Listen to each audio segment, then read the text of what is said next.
we just the group that I was knocking around with just didn't seem to be the same as anyone else. We did things not by half measures. If we were going to have a drink, we'd buy an 18-gallon keg between 6 of us or something, and we'd just drink until we passed out, spewed up and fell over, you know, and then smoked until we couldn't stand up, and there was no half measures. We'd go collecting magic mushrooms, we wouldn't make dainty cups of tea, we'd be in there grazing like eating 40 or 50 until then we'd just rush into the pub and see what sort of buzz we'd get, you know, and you'd come it was just that sort of mentality that was, you know, that we grew up in.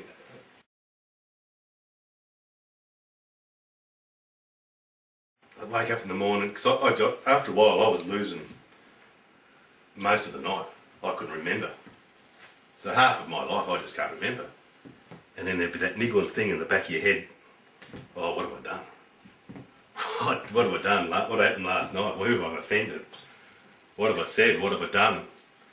And that was just used to go on. It'd be a cycle, and I think, oh, we're going to have a drink. And you'd be back into it again. And it was a terrible feeling. And it became, the more I did it, the older I got, the more oppressed I was. And then I'd get into deep oppressions. One night I went to a party and a fella died. And I don't remember it. But I ended up getting accused of that bloke's murder, you know, and that hung over me for 3 years. The hopelessness of it, of drinking all the time. I wouldn't get out of bed sometimes until the pub was open.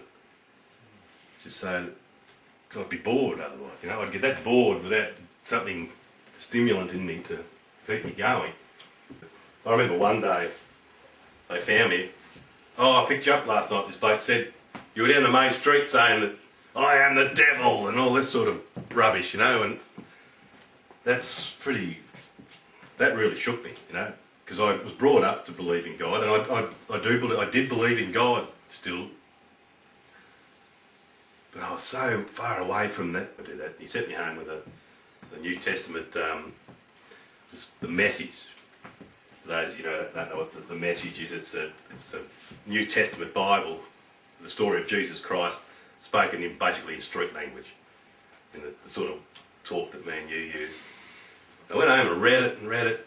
I think I read it 3 times right through, and it was, yeah, it really brought some sort of relief, you know. After a couple of weeks, the pastor sort of said, "Is there anybody who's never taken Jesus as his Lord and Saviour, made a commitment to God?" And I thought, well, you know, this is it. I had a prompting. Somebody said, "Look, get up there and do it. You know, what do you got? There's nothing holding you back. You're living by yourself. That's all. You know, you got to look after yourself now." And just it seemed the right thing to do. So I got up there and said, it's a simple prayer. It's just basically, you know, people make a big thing about it, but all it is basically, you're saying, "Lord, I believe that you are the Son of God, and you walked this earth in the flesh. You died and rose from the dead. And Lord, can you please forgive me for my sins?" And that's basically it. And you know, I take you as my Lord and Saviour. And I said it and meant it. And as soon as I said it, these stream of things just come out of my eyes. It was incredible. I thought, wow, what's happened here? I actually felt something physically happen to me, and it was like something like that, oh, wow, what's going on here? This is actually happening, physically happening to me. One day I was just out in the front yard and playing around, humming around, doing a bit of a jig, you know. What's going on? All of a sudden I stopped and wow, what's going on here? What's going on? And I felt this smile go to my face. And all of a sudden I felt, wow, I don't feel hurt anymore. I feel as if there's something's being lifted off me. It was just it'd probably been coming on for the last couple of days, but all of a sudden I just, wow, this is alright. Maybe there is a bit of a light at the end of the tunnel, you know. There was just something happened that day, and I remember laughing to myself and thinking, whoa, this is different, and this is encouraging. I've been smoking White Ox for a long time, and heaps of joints. I'd go to work, have one before I got up, have one to the night usually. get up, have one for breakfast, roll at least 3 for the day at work. And, or I thought, I just wouldn't feel like going to work otherwise. I'd find it that bored, I couldn't even talk to people without it joining me. And anyway, I had enough. And I just said, Lord, I've had enough. Just take this addiction from marijuana away. Next morning, I didn't feel like a joint. The next day, when I got back from work, because I thought that's when it'll happen, you know, get back, and I used to be by yourself, and you sort of, it was like a crutch, you'd sort of have a taken while you watch a telly or something, and no, I didn't feel it at all. But I felt this real peace come into me instead. It was like something had been lifted off me, but also something put back in there. Something that was better than marijuana. Didn't make you feel like eating all half the cupboard.